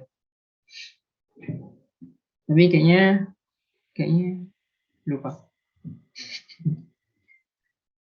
Oke, ini untuk menilai keamanan zat kimia. Jadi tadi udah dijelasin belum ya? Kayaknya udah dijelasin sama Mbak Nida ya terkait dengan uji klinis dan juga ujinya tadi udah dijelasin ya. Jadi intinya ini cuma buat nyari. Oh ya, ini aku dapat spill dari Mbak Alvina. Indeks terapi tadi keluar ya, jadi dipahami. Oke, jadi ketika obat itu ingin dicek ya untuk gangguan toksiknya, nanti dicek ke hewan coba ya. Lalu kemudian nanti bisa kita bisa mengetahui dari NEL. Nanti dicek aja di notes ya. Ini nggak keluar. Next. Ini juga cuman istilah-istilah, bisa dibaca sendiri aja. Next. Ini juga cuman apa? Definisi-definisi. Baca sendiri aja nggak keluar nih. Next. Nah, ini untuk beberapa grafik. Itu kadar obat dalam tubuh dalam selang beberapa waktu ya. Itu dibandingkan antara obat per oral dan juga obat yang diberikan secara injeksi ya, teman-teman. Jadi untuk konsentrasi obat yang diberikan secara injeksi itu lebih banyak ya, itu sekitar berapa tadi? Tulisannya itu 80-90% ya. Karena memang ya dia tidak melewati perspirasi hepatik gitu ya. Jadi untuk konsentrasi yang di ini juga lebih banyak dan juga onsetnya lebih cepat juga. Kayak gitu. Kemudian untuk yang kanan ini, jadi kalau misalnya obat itu diberikan dengan dosis yang sesuai teman-teman, itu bisa memberikan efek terapeutik ya yang warna biru, yaitu ya di efektif dose ya. Jadi ketika dia memberikan efek terapi. Tapi kalau misalnya kebanyakan nanti bisa menimbulkan efek toksik yang warna hijau. Nah, kalau misalnya diberikan yang dengan dosis yang lebih besar lagi bisa menimbulkan lethal effect yang bisa menimbulkan kematian. Nah, kalau misalnya dari efektif dose dan toxic dose-nya ya itu berdekatan, semakin mereka ini berdekatan teman-teman itu semakin jelek ya, karena ya bayangin aja teman-teman memberikan obat ya, kalau misalnya dosisnya salah dikit itu udah memberikan efek toksik gitu, bahkan bisa menimbulkan efek letal. Itu kan sangat tidak diinginkan ya, sangat jelek lah, sangat buruk. Tapi semakin jauh apa namanya garisnya, semakin jauh dari diagramnya itu, jaraknya itu, nah itu semakin bagus. Contohnya paracetamol teman-teman. Efek pemberian terapi dosis yang bisa memberikan efek terapi dan dosis yang bisa memberikan efek toksik itu lumayan jauh ya teman-teman. Jadi kalaupun dikonsumsi dengan dosis yang tinggi itu masih cukup longgar untuk konsumsinya. Kalau paracetamol itu seingatku tadi kayak udah disinggung juga ya. Jadi kalau hitungannya itu kalau tidak salah ya 20 tablet ya untuk dosis 500 mg. Nah, itu kan cukup dan itu dikonsumsi per hari ya.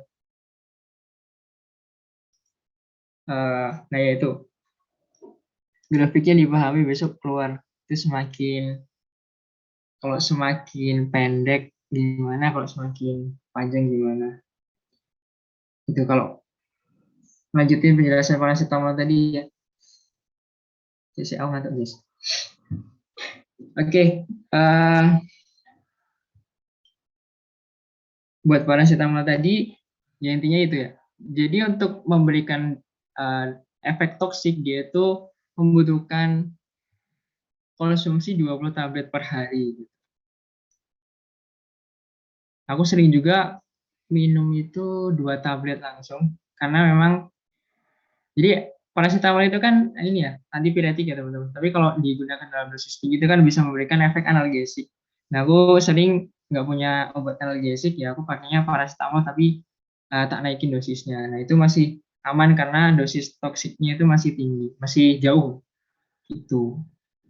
Mungkin contoh pengaplikasiannya kayak gitu sih. Ini dipahami karena katanya Mbak Afina keluar. Oke, next. Wah, udah selesai. Oke, referensinya itu untuk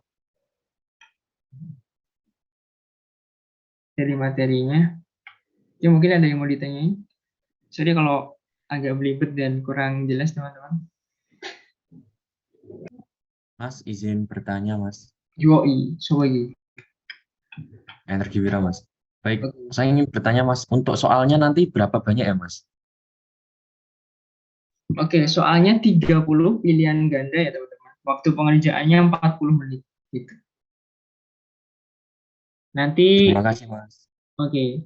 Nanti sistemnya nggak kayak pretest. Kalau pretest kan kita tampilin di layar ya. Kemarin itu. Ya nggak sih? Kita tampilin di layar, kalian jawab per nomor. Kalau besok itu kita udah ngeprint soalnya. Jadi, teman-teman bisa meneliti jawabannya kembali, bisa dibolak-balik gitu. Oke, Christopher. Permisi Mas, saya izin bertanya agak off topic dikit boleh nggak Mas? Apa tuh? Masalah percintaan? Enggak ya? Bukan Mas. Kalau misalnya yang dari saya baca, kalau obat antipiretik itu hampir semuanya itu inhibit COX ya Mas, yang cyclooxygenase itu. Kamu udah baca tentang COX? Ya, ya itu katanya COX itu kan yang dipakai buat bikin prostaglandin kan Mas. Jadi artinya kalau begitu kita bisa ngomong nggak kalau misalnya semua obat yang antipiretik itu buat analgesik juga bisa gitu Mas atau enggak? Sebenarnya untuk yang COX ini lebih ke analgesik ya. Izin bantu jawab. Iya, yuk. Sekarang. Oke. Ya, jadi si antipiretik itu bisa punya efek menginhibisi si COX. Benar banget, COX itu untuk ngebuat si mediator inflamasi. Jadi kalau COX-nya diinhibisi, mediator inflamasinya tuh nggak terbentuk dan akhirnya apa tuh namanya punya efek analgesik kan. Tapi kalau untuk antipiretik sendiri, yaitu lebih digunakan untuk menurunkan demam gitu karena efek inhibisi terhadap COX-nya itu sifatnya lemah gitu. Oh, makasih Mbak.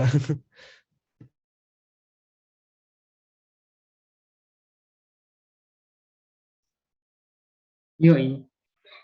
Jadi untuk yang COX ini lebih ke materi analgesik yang kalian udah dapat.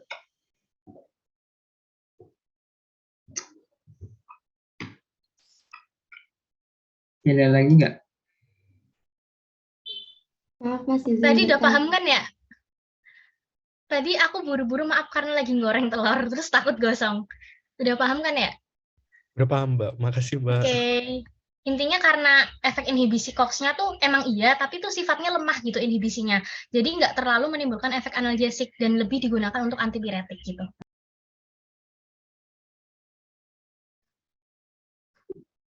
Oke, Sina. Mau tanya. Untuk soal yang grafik-grafik itu banyak keluar ya Mas, yang pembacaan grafik gitu. Terima kasih. Yang grafik. Kayaknya bukan aku deh yang bikin soal. Afina kayaknya. Vin, banyak gak Vin? Dijawab jujur apa bohong nih? Jujur aja, Mbak. Kalau yang grafik yang pasti ada yang keluar. Cuman kalau untuk proporsi soalnya ya nggak sebanyak itu juga sih. Gitu. Terima kasih banyak, Mbak. Kayaknya yang banyak tentang apa ya? Praktikum injeksi-injeksi gitu kayaknya. Kayaknya ya. Nggak tahu sih. Tapi emang jangan dibayangin soalnya to the point ya, maksudnya langsung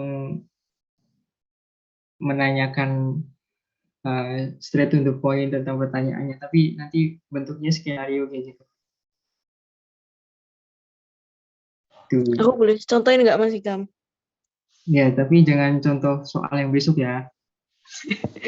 Iya, iya. Tadi aku juga lupa lupa jelasin sesuatu. Soalnya nggak ada di materi. Bentar ya. Jadi tadi aku lupa bagian metabolisme. Yang ini. Nah, jadi metabolisme tadi sebelumnya ada yang tanya tadi di chat ya, di PC apa sih, direct message. Sebenarnya obat itu kerjanya di fase apa sih Mbak? Di fase absorpsi kah? Atau distribusi atau setelah metabolisme gitu ya. Nah, jadi obat itu kan ada fasenya, ada farmakokinetik sama farmakodinamik ya. Itu kan urutan ya, farmakokinetik yang terdiri dari ADME, selanjutnya adalah farmakodinamik. Nah, tapi kalau dieskresi kan berarti udah keluar ya. Nah, sebenarnya kan obat itu kan diabsorpsi, habis itu masuk ke distribusi.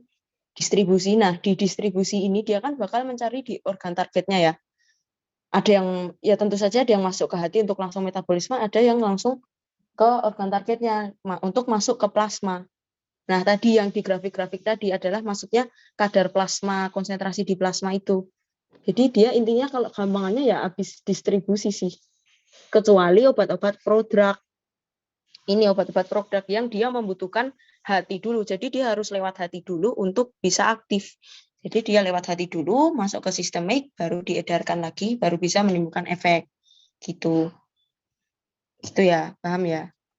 Terus tadi aku mau nyontohin, ya jadi besok tuh soalnya tuh kayak misalkan seorang laki-laki usia mengalami kayak gini, terus nanti jelasin gejalanya, kira-kira gimana ya itu nanti apa gitu. Pokoknya panjang gitu. Nah, nanti juga bakal ada ini contoh-contoh obat prodrug itu adalah ini, yang pertama ada acyclovir, yang kedua ada ini si clopidogrel. Clopidogrel ini adalah sebagai antiplatelet ya. Antiplatelet kan berarti anti pembukaan darah ya. Nah, terus MI itu adalah myocardial infarction. Jadi dia akan ada penyumbatan di pembuluh darah. Makanya tata laksananya adalah clopidogrel. Nah, ini buat mempermudah besok aja, salah satu soal ada yang kayak gini gitu. Biar kalian nggak mikir lagi, itu saja sih. Dah, selesai. Udah Mas Ikam. Tangi boy. Gimana? Tangi. Masih mau nanya? Apa udah ngantuk?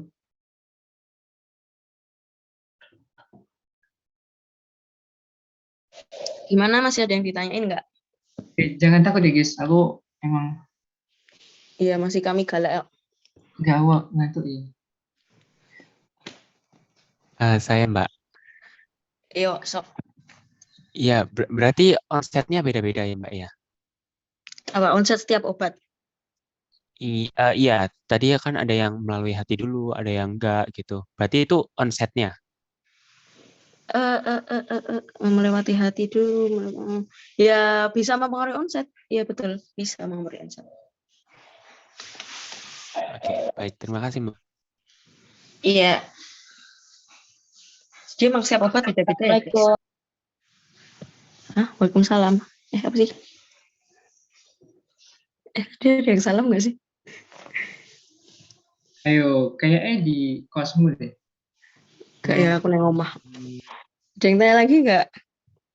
Ada yang tanya aku nih. Tanyain Mas Ikam guys, biar nggak ngantuk. Untuk responsi besok perlu hafalin semua obat-obatnya nggak Mas? Terima kasih. Obat.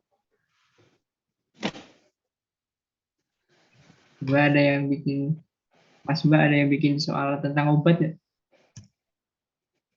Lah yo kabeh tentang obat toh farmako. Iya maksudnya.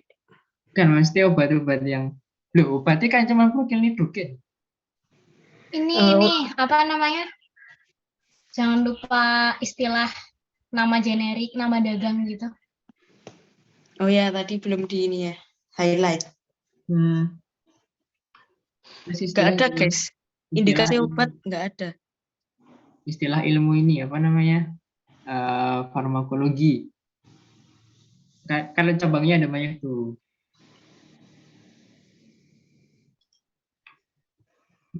Mas boleh jelasin ulang bedanya dua grafik yang slide terakhir? Oh, coba tampilin slide-nya, Mbak. Sorry, aku udah ngangong tadi. Ya, oke. Saya aku ambil minum dulu, guys. Aku baru datang. Salah. Mana sih? Salah. Grafik iki kan.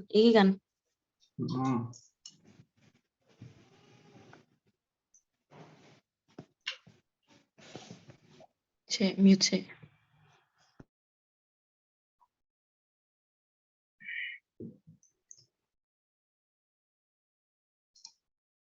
Jadi guys, ketika kalian ingin membaca grafik, guys, ini pelajaran untuk skripsi.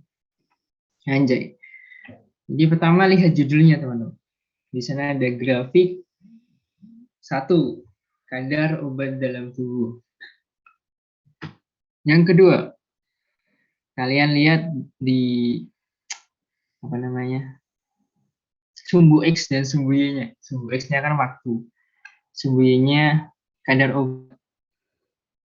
Nah, berarti ini adalah ini untuk grafik yang kiri. Jadi perbandingan kadar obat terhadap waktu. Nah, ini cuma membedakan aja kadar obat di dalam tubuh yang obatnya itu secara peroral dan secara injeksi.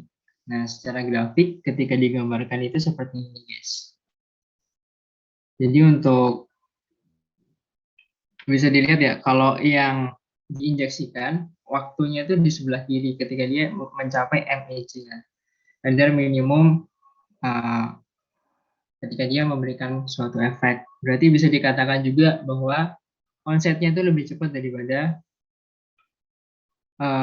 obat yang diberikan secara peroral. Ya kalau dinalar ya melalui proses farmakokinetiknya juga berbeda kan. Dan untuk konsentrasi maksimalnya juga berbeda di sana. Dilihat dari titik puncaknya kan berbeda. Ini cuma mau bandingin itu aja sih. Itu yang kiri. Kalau yang kanan ini cuma mau menceritakan. Ini kan perbandingan dari dosis dan juga apa nih? Jadi ini intinya tuh kalau yang kanan dia tuh mau menceritakan bahwa ketika kalian memberikan obat atau kalian minum obat itu ada beberapa efek yang bisa terjadi. Yang pertama ada efek terapi, ada efek toksik dan juga efek letal. Nah tergantung pemberian dosisnya itu seberapa teman-teman. Kalau pemberian dosisnya itu sesuai berarti di grafik warna biru itu sesuai. Nah, makanya yang terjadi adalah efek terapi. Gitu. Tapi kalau kebanyakan, dosisnya kan berarti untuk sumbu X-nya, Untuk sumbu X-nya kan berarti geser ke kanan kan. Dosisnya kalian tambahin, berarti bisa jadi nanti menuju ke efek yang warna hijau, efek toksik. Kalau kalian tambahin lagi, nanti bisa ke warna merah, yaitu efek letal gitu. Nah, semakin berdekatan antara garis dua grafik itu, kalau semakin ini F yang hijau lebih dekat ke yang biru, itu nanti itu semakin jelek teman-teman. Kenapa? Lah, dosis yang memberikan efek terapi dan memberikan efek toksik itu sempit banget. Contoh, misalnya kita kasih angka aja deh. Di yang biru itu kalian kasih berapa ya? 10 mg katakanlah. Nah, dosis toksiknya itu 100 miligram. Itu kan ya lumayan jauh ya daripada ketika efek toksiknya adalah 20 miligram katakanlah. Lah, kalian kasih 1 kali dosis lagi itu udah efek toksik kan. Nah, jadi semakin berdekatan antara grafik yang terapi dan juga grafik yang toksik itu semakin buruk. Gitu. Intinya seperti itu. Apalagi ke efek yang letal. Gitu. Oke, mungkin apakah bisa dipahami atau harus dijelaskan ulang? Siapa tadi? Yang tanya ya? Di chat ya? Jangan di DM dong. Nanti aku baper loh. Enggak, sorry. Di ini aja, di everyone aja biar teman-teman juga pada tahu. Ini kalian pada takut ya sama kami? Udah cuma sama aku?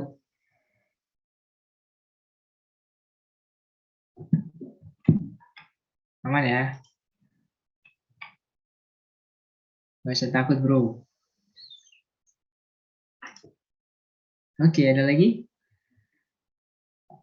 Mohon maaf Mas, mohon izin bertanya. Mm-mm.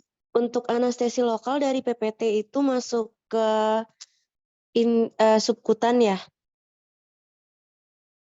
Tapi yang Prokin sama Lidocaine kemarin kan intrakutan.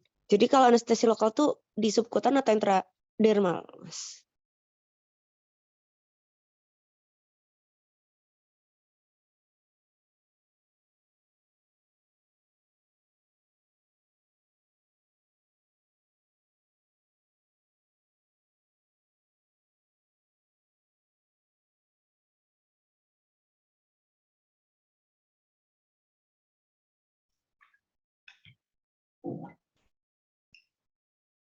Oke. Mas Baslem, ada yang mau jawab? Mungkin jawab. Juas, jawab. Tin. Jadi kalau obat anestesi lokal itu ada yang secara intrakutan, ada yang secara subkutan juga gitu. Kalau misal yang kita kemarin Proken Lidocaine itu kita injeksinya secara intrakutan. Gimana? Ada yang mau ditanyain lagi?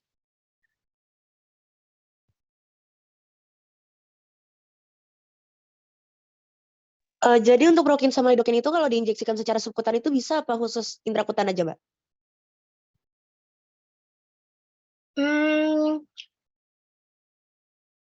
Kalau selama ini lebih seringnya sih intrakutan ya. Oke, Mbak. Makasih banyak, Mbak.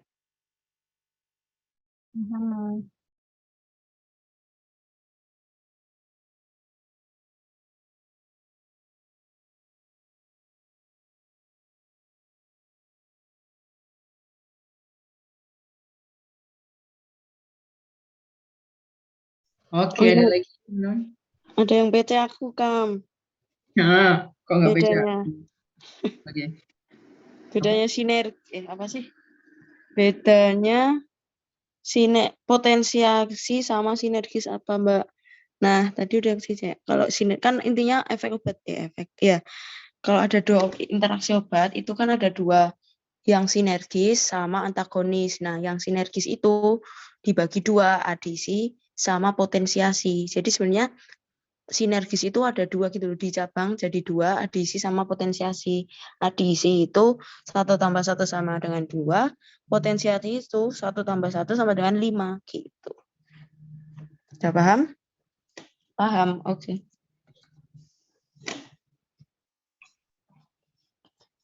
Karena masih kau nggak ada yang tanya lagi kayaknya. Ada yang DM aku, Mbak. Sama baper kok. Oh iya Mas, untuk indeks terapi, berarti kalau indeks terapinya makin besar, nanti efek terapeutiknya makin besar. Tapi PPT semakin besar rasio obat pada angka 1, malah makin besar toksiknya. Cik, gimana nih? Kita coba PPT-nya tadi gimana sih?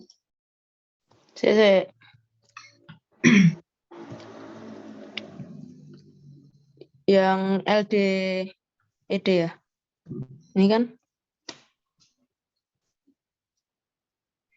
Semakin dekat rasio obat pada angka 1, makin semakin toksisitasnya. Bentar. Oh, wah kereta lewat. oh sorry. Rumahku deket kereta, guys. Deket kereta, deket rel.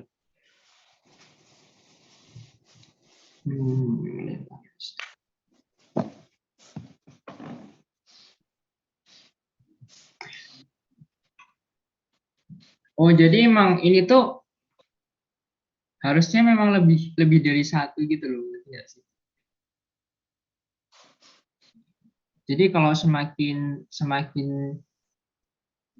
rasionya itu dekat dengan angka 1, jadi semakin hasilnya itu mendekati angka 1 atau malah menjadi 0, ya berarti guys, aku ngantuk. 50.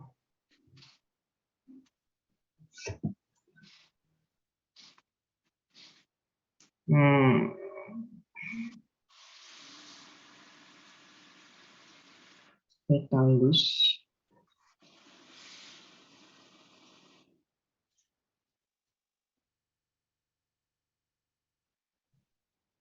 Iya, kalau secara logika matematis kan seperti itu ya. Jadi kalau lethal dose-nya itu semakin besar, kalau bingung diganti angka aja, guys. Lethal dose-nya semakin besar,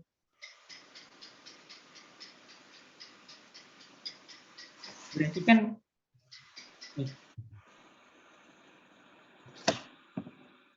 kalian harus memberikan dosis yang besar dulu untuk memberikan efek lethal kan.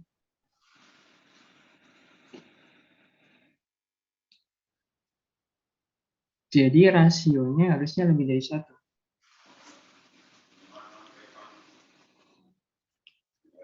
Coba kalau dari Mas bahas lab yang lain gimana? Soalnya kalau dari pemahamanku kayak gitu.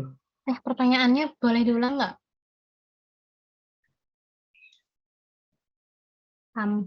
Atau adiknya? Ini kan, jadi kalau aku tadi kan jelasinnya gini, Vin. Jadi untuk indeks terapi ini, jadi semakin besar angkanya itu kan semakin bagus. Kenapa? Karena ada beberapa kemungkinan.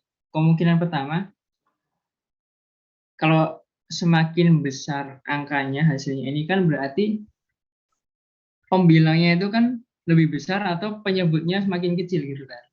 Iya. Berarti kan lethal dose-nya semakin besar atau efektif dose-nya semakin kecil. Kalau lethal dose-nya semakin besar, berarti kan kita harus memberikan dosis yang besar dulu dong untuk memberikan efek untuk mematikan lah istilahnya. Atau mungkin ED-nya kecil, efektif dose-nya kecil. Kita ngasih dosis kecil aja itu udah memberikan efek terapi kan gitu. Berarti kan untuk hasilnya ini semakin besar angkanya semakin bagus. Nah, di sini kan tertulis semakin dekat rasio obat pada angka 1, maka semakin besar toksisitasnya. Berarti memang ketika pembilangnya itu semakin kecil dan hasilnya itu mendekati angka 1, berarti kan seperti itu ya. Itu semakin besar toksisitasnya kan. Dalam artian ya lethal dosisnya kecil atau mungkin efektif dosisnya semakin besar kan gitu ya secara bahasa. Kalau rasio obatnya semakin mendekati angka 1 berarti range-nya semakin kecil antara efek sama lethal dose-nya. Ini cuman bahasa kalian, ini tuh bahasa matematika guys. Jadi kalau kalian bingung kalian ganti angka aja. Tapi kalian harus tahu lethal dose itu apa dan efektif dose itu apa. Jadi untuk memaknai ini kalian harus tahu lethal dose itu apa, efektif dose itu apa. Kalau bingung ganti pakai angka gitu.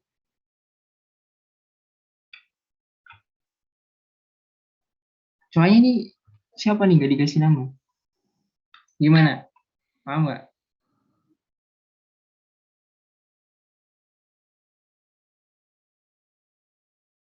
Ya, kita coba pakai angka lah ya.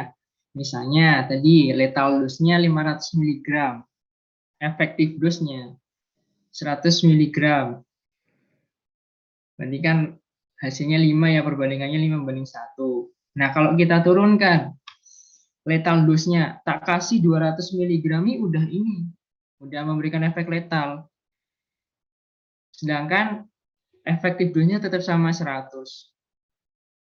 Hasilnya 2. Jadi semakin dekat rasio obat itu dengan angka 1, toksisitasnya itu semakin gede.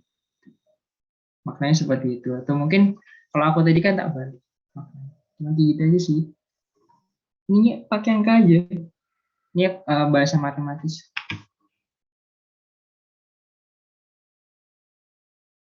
Gitu bro. Gimana yang DM aku? Jangan ghosting dong. Paham, Mas. Oh, siapa tuh? Ada yang tahu nggak itu suaranya siapa? Tak cari orangnya. Oke. Ada lagi yang mau DM?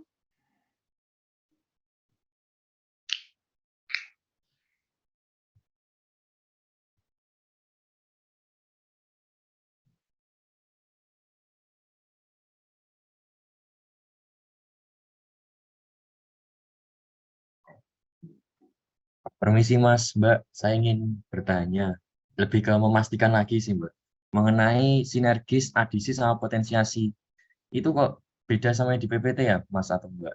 Terima kasih.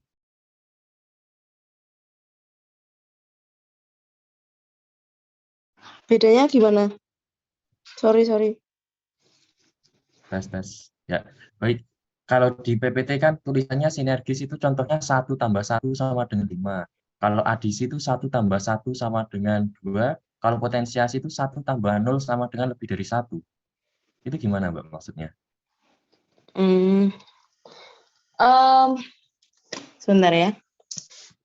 Soalnya setahu aku tuh ada 2 gitu sih. Mungkin yang lain ada yang bisa bantu jelasin.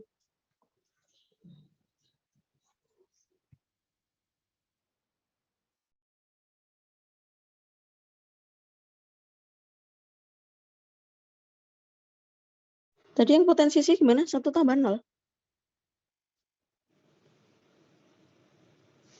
Aku nggak buka. Nah, atasnya nggak ada.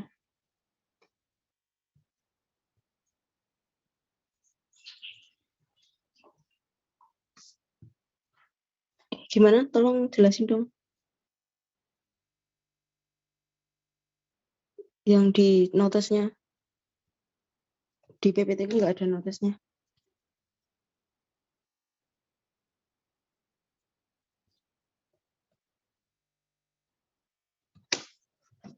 Loh, ya wes saya tak buka PPT ya. Mana ya?